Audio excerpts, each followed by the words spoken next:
What's up, everyone? Welcome to the video. Today we're going to take a look at how to change the battery in this Hyundai Ioniq 5 remote key fob. This Hyundai Ioniq 5 key fob is going to use replacement battery CR2032, and I'll put a link in the description box of this video to where you can find these replacement batteries if you're in need. The first thing I'm going to do is grab my key fob and remove the emergency key that's in the bottom of it. That's done by pressing this button on the back of the fob that my thumb's on, and the emergency key will slide out like that. Now I'm going to hold the key fob with the buttons facing down.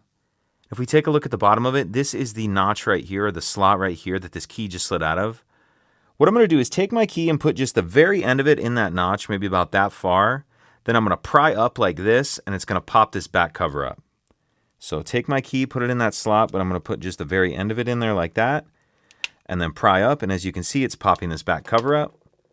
Go ahead and pull that back cover off, and in the back cover we see our battery right here.